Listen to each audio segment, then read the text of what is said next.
Hi, I'm Holly Powell, and I'm the audition teacher for Master Talent Teachers. I was a casting director for 23 years, and now I have my own audition studio in Studio City, California. Tonight, the video topic is pre-reading with the casting director. A casting director pre-reads an actor, either because they don't know their work as an actor, or because they're not sure if they're right for this particular part that they're casting. So they want to pre-read you before they bring you into the producer and director. Tonight, we're going to be talking about tools to help you conquer the audition process. And then we're going to be traveling with other actors as they do their pre-read with the casting director. We're going to be talking about pre-reading with the casting director. Sometimes the casting director will chit-chat with you and sometimes they don't, but you know, it's tough. A lot of actors tell me they get out of their bubble and their focus when a casting director goes, oh, I see you just worked with this director, he's my best friend, and wasn't it fabulous? And you're talking and talking and talking, and they go, okay, you ready to start?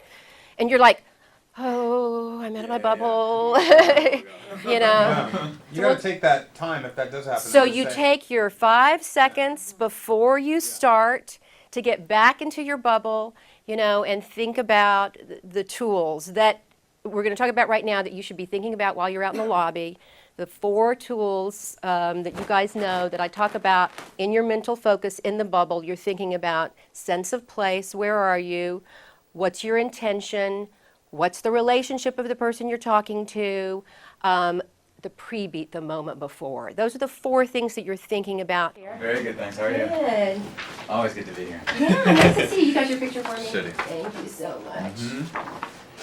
Okay, so do you have any questions? We're going to read just the first scene, okay? Okay, great. Okay.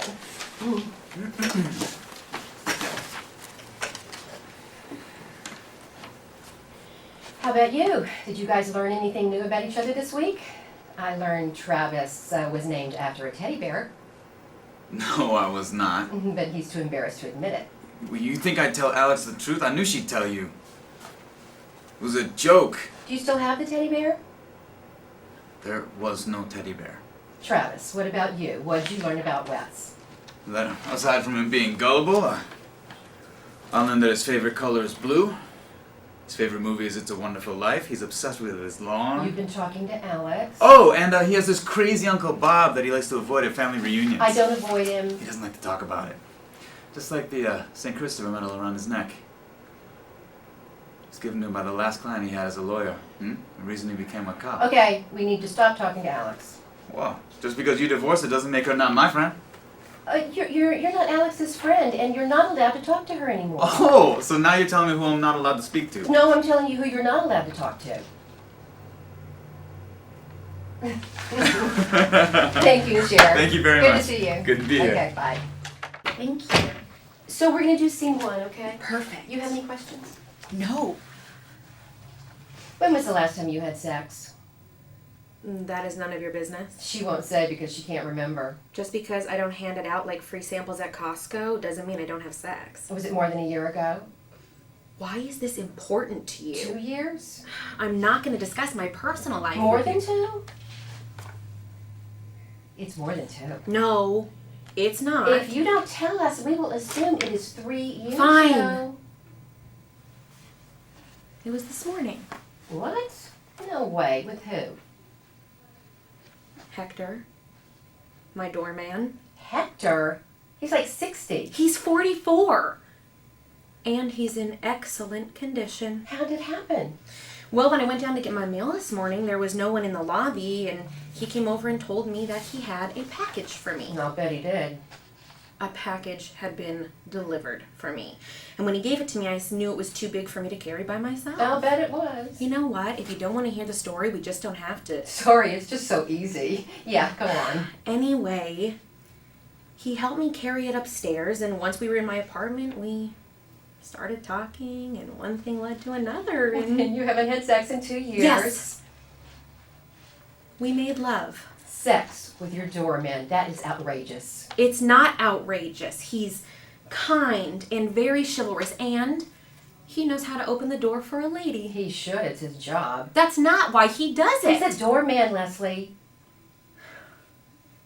Well, when he does it for me, he really means it. Thank you. Thanks, Bethany. Thank you so All right, much. great to see you. too. Bye. You got your picture, Yes, I Sharon? do. Thank you. That's lovely. Thank I don't you. think I've seen that one. Thank you very much. So we're going to do scene 1, okay? Okay. Do you have any questions? No.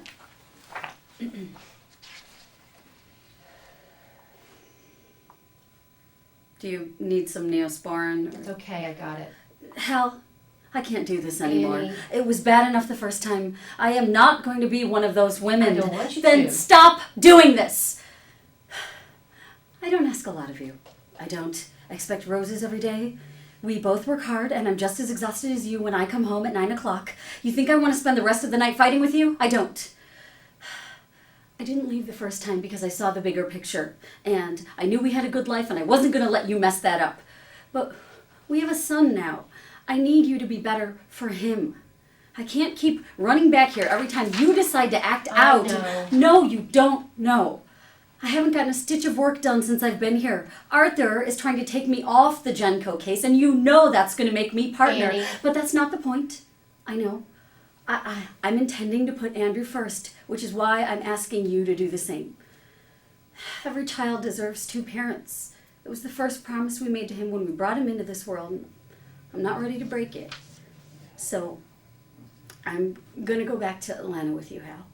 We can do the counseling thing, whatever it takes to make this work for him and for us. I owe you an apology, Annie. I am truly sorry for what I've done. You don't deserve this. I know I don't. But I'm not leaving Kirsten. I didn't expect this. I figured it would be, you know, just like the first one, but I fell in love with her. You did what now? I know, it's crazy. All these years I thought that I wasn't capable of being that kind of man. But you know, you made it easy on me because you didn't need me that much or want me that much. And I was grateful for that, but you know, then I met Kirsten. Hired Kirsten. Whatever. The point is that everything changed. It's like, you know, my heart opened up and I realized that I wasn't living my full potential. I'm a romantic bastard. Can you believe that? And I want you to find the same happiness, Annie, which is why I asked Arthur to take you off the Genco case. What? Because I knew it would be too much for you to handle right now. I'm going to help you make partner, okay? It might not be this year, but, you know, well, you know, like you said, it's not important, you know, all in good time. I mean, God, I got to tell you, I feel a lot better. You might want that Neosporin now.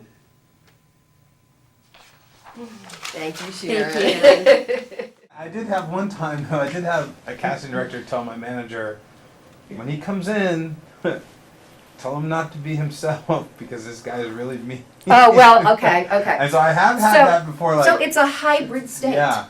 You yeah. walk in a hybrid state. I know that there was a girl in one of my classes who was just so lovely all the time, and she, hi, you know, and then she would go into this serious scene. I said, you cannot walk in as yourself because you're coming off as really flighty and silly. You know, so you can't come in like that. And you can't. You're a nice guy, and you're going for a killer. Yeah. Absolutely, it has to be walking in a hybrid state of focus. So it's like, hi, how you doing? And then you go into it. Does that make sense? It's funny because I mean the first thing I ever booked, it was the casting. The casting director came out and she said, when you go into the room, do not smile at anybody in the room. And I was like, okay. Every single person that I saw walk in the room, they all went in. The first thing they did, and she was just like, and that's immediately her face was just, ugh. And then she called me in, and I just tried to be as Just totally focused. as possible and not smile at all. And that was my You first thing booked I it. ever booked it. See, because a lot of times actors think they have to ingratiate themselves to the casting director, and we see through it as being fake. And so it's like, oh, hi, I love your shoes. Those are so cute. And I'm like, would you just please start reading? You know, so you have to be careful about it. It's walking in a focused, I'm an actor ready to work state, but not in character. Each actor will have their own issues to overcome in their pre-read with the casting director. It could be nerves, it could be that you're not prepared enough, self-sabotage, worrying about who the casting director is. But remember that mental focus is the key that will get you through your pre-read with the casting director.